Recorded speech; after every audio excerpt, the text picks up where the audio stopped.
आप सभी का स्वागत है हमारे YouTube चैनल ब्राइट मैथ्स पर। इस वीडियो में हम कक्षा 9 के प्रश्नावली 1D के दिए गए प्रश्न को हल करेंगे। इससे पहले का प्रश्न हल किया जा चुका है। अगर अभी तक आप वो वीडियो नहीं देखे हैं तो जाकर के देख सकते हैं, जिसका लिंक आपको डिस्क्रिप्शन या फिर आई बटन में मिल जाएगा। तो चलिए शुरू करते हैं। प्रश्न क्या कह रहा है, निम्नलिखित में कौन परिमेय है और कौन अपरिमेय है। यानी कि यहाँ पे कुछ संख्या गुणनफल, योगफल, अंतर या फिर भाग के रूप में दिया गया है, जिसे आपको पहचान करके बताना है कि परिमेय है और अपरिमेय।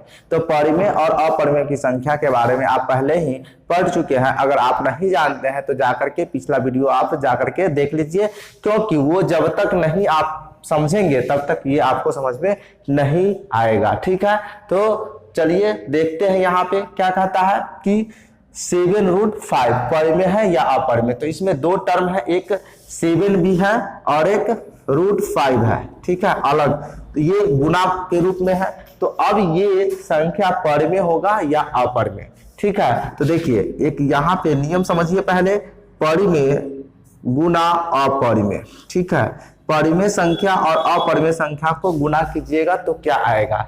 तो यह परिमेय भी हो सकता है या अपरिमेय भी हो सकता है। ठीक है, वो कैसे, एग्जांपल से समझ में आएगा।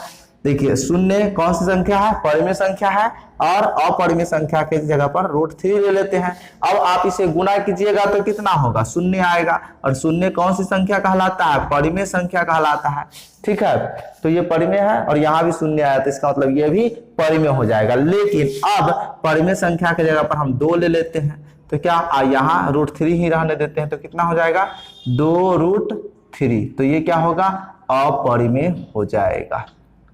अगर परिमेय संख्या की जगह पर 1 और यहाँ पे 5 लेते हैं √5, तो क्या होगा √5 आ जाएगा। तो ये भी हमारा क्या होगा, अपरिमेय हो जाएगा। तो आपने क्या देखा कि परिमेय और अपरिमेय का गुणनफल करेंगे तो या तो परिमेय आएगा नहीं तो अपरिमेय आएगा। लेकिन परिमेय कब आएगा, जब आप 0 से अपरिमेय संख्या में गुणा कीजिएगा तो वो परिमेय हो जाएगा। बाकी बात जितना भी संख्या आएगा वो सब अपरिमेय ही आएगा। यानी कि कोई भी परिमेय संख्या से इसमें अपरिमेय में गुणा कीजिएगा तो अपरिमेय ही आएगा 0 को छोड़ करके। ठीक है, ये समझ में आ गया। तो अब आप आसानी से इसका जवाब दे सकते हैं, क्योंकि यहाँ पे 7 गुना √5 है, तो इसको 7√5 इस तरह से इसी रूप में आएगा। तो कौन सी संख्या हो जाएगा, अपरिमेय ही हो जाएगा। कौन सी संख्या आ जाएगा, अपरिमेय। तो आप आसानी से यहाँ पे लिख लीजिए अपरिमेय। ठीक है, अब आता है अगला सवाल कि 2 + √3। तो आप देख रहे हैं कि ये परिमेय और ये परिमेय, तो अब जाकर के ये क्या होगा, अपरिमेय होगा या फिर परिमेय होगा। तो समझ लीजिए पहले रूल को, परिमेय प्लस अपरिमेय, ठीक है, या अपरिमेय, ठीक है, प्लस परिमेय, ये दोनों में से किसी रूप में, या तो परिमेय जोड़ अपरिमेय या अपरिमेय जोड़ परिमेय, तो ये अपरिमेय ही होगा। कौन सी संख्या होगा, अपरिमेय ही होगा। कैसे, तो देखिए 2 + √3, तो इसको इसी रूप में लिख सकते हैं प्लस के साथ ही, तो ये अपरिमेय होगा।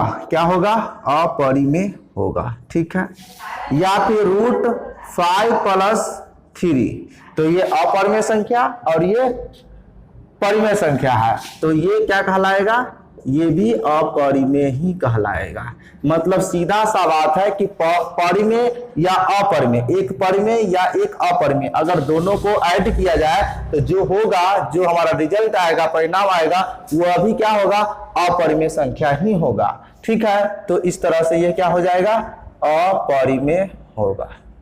ठीक है, अगला प्रश्न में क्या कर रहा है, √2 +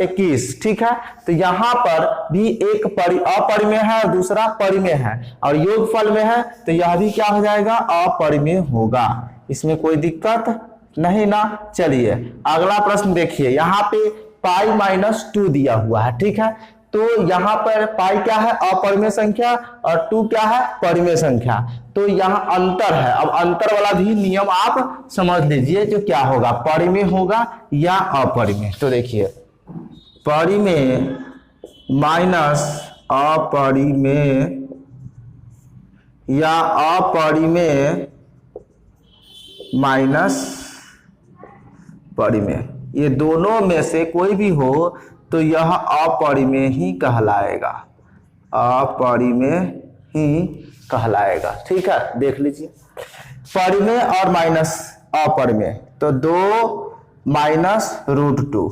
ठीक है, तो ये अपरिमेय होगा और अपरिमेय माइनस परिमेय तो √5 माइनस 3। तो एक अपरिमेय संख्या में से हमने परिमेय संख्या को माइनस, और ये क्या कहलाएगा, अपरिमेय कहलाएगा। क्या कहलाएगा, अपरिमेय।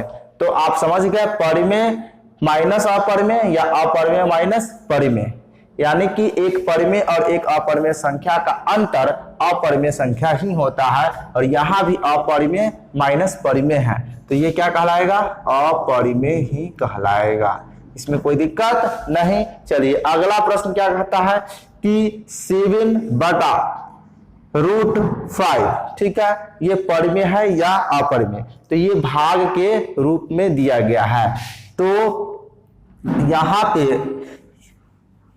भी क्या कहलाएगा, ये अपरिमेय संख्या ही होगा।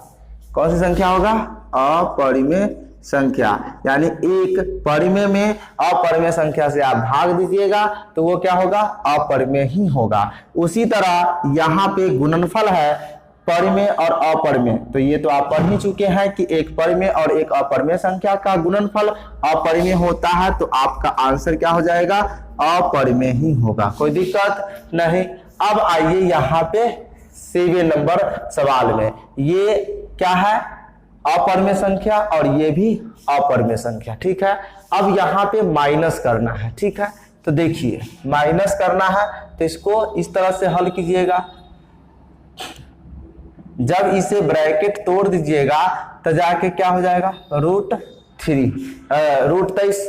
अब यहाँ पे ये प्लस में ये माइनस में, तो यहाँ पे ये कैंसिल हो जाएगा, तो बचा क्या, 3 बचा ना, और 3 क्या कहलाएगा, परिमेय, यानी कि ये पूरी संख्या क्या कहलाएगा, परिमेय ही कहलाएगा। क्या कहलाएगा, परिमेय संख्या। तो कुछ सवाल ऐसे होंगे जो आपको हल करने के बाद पता चलेगा कि परिमेय है या अपरिमेय। ठीक है, उसी तरह इसको आप हल कीजिएगा तो कितना होगा, ये भी रूट है और ये भी रूट में है, तो आप इसे काट दीजिएगा तो कितना बार कट जाएगा, 3√4 कट जाएगा, क्योंकि इससे काटिएगा तो √4 टाइम्स कट जाएगा। ठीक है, अब इसका वर्गमूल कितना होगा, तो 2 और 3 दूना 6 हो जाएगा, यानी कि 4 का वर्गमूल 2 और 3, तो 3 गुना 2 लिखिएगा तो 6 होगा, और 6 कौन सी संख्या हो जाएगा, परिमेय संख्या, यानी कि ये परिमेय संख्या। तो कुछ ऐसी संख्या होगा देखने से नहीं पता चलेगा जो परिमेय है या अपरिमेय, देखने से लगेगा कि परिमेय है और देखने से लगेगा कि अपरिमेय है, लेकिन वो होगा परिमेय। ठीक है, उसी तरह यहाँ पे √2 माइनस √2 है, तो इसको माइनस कर दीजिएगा तो कितना होगा, 0 होगा, और 0 कौन सी संख्या आता है, परिमेय संख्या है ना, तो परिमेय संख्या ये हो गया। उम्मीद है कि ये प्रश्न आप अच्छे से समझ गए होंगे। तो चलिए अगले प्रश्न की ओर चलते हैं। अगला प्रश्न क्या कह रहा है कि निम्नलिखित कथनों में सत्य और असत्य कथनों को पहचाने, यानी कि यहाँ पे कुछ कथन दिया गया है, इसमें कौन सत्य है और कौन असत्य है ये पहचान करके आपको बतलाना है। ठीक है, तो देखिए यहाँ पे पहला कथन है कि 2 अपरिमेय संख्याओं का योग अवश्य ही परिमेय होगा, यानी कि ये सही है या गलत। तो देखिए यहाँ पे 2 अपरिमेय कहा है, तो √2 और √2, तो ये तो कितना होगा 2√2, तो ये तो अपरिमेय आया। ठीक है,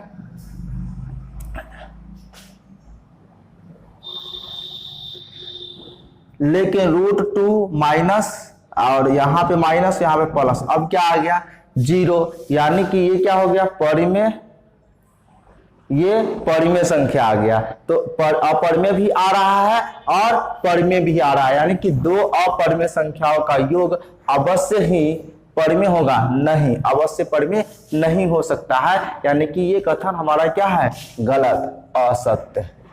ठीक है, तो इस तरह से ये हो गया असत्य। ठीक है, देख लिए यहाँ पे आप। दूसरा कथन कहता है कि एक परिमेय और एक अपरिमेय संख्याओं का गुणनफल अवश्य अपरिमेय होगा। ठीक है, तो ये अवश्य अपरिमेय होगा क्या? जी नहीं, बिल्कुल नहीं होगा। क्यों नहीं होगा? क्योंकि आप अभी अभी देखे हैं कि एक परिमेय और एक अपरिमेय संख्या का गुणनफल परिमेय भी होता है और अपरिमेय भी होता है। जैसे यहाँ पे देखिए √2 गुने √2, √2 गुने 2, तो ये क्या होगा? 2√2, तो ये तो अपरिमेय हो गया। लेकिन तो √2 गुने 0 करेंगे तो 0 आएगा, तो ये परिमेय हो गया। यानी कि दोनों में से कुछ भी हो सकता है। तो ये एक परिमेय और एक अपरिमेय संख्या का गुणनफल अवश्य अपरिमेय नहीं होगा। तो यह भी कथन क्या हो गया? असत्य। ठीक है, यह भी कथन क्या हो गया? असत्य। अगला कथन क्या कहता है? सभी परिमेय संख्याओं की व्युत्क्रम संख्या प्राप्त होती है। सभी परिमेय संख्याओं का व्युत्क्रम संख्या प्राप्त होती है? जी नहीं, यह भी नहीं होती है। वो कैसे? तो देखिए यहाँ पे 2/1 है, 2 का अगर व्युत्क्रम करेंगे तो 1/2 होगा।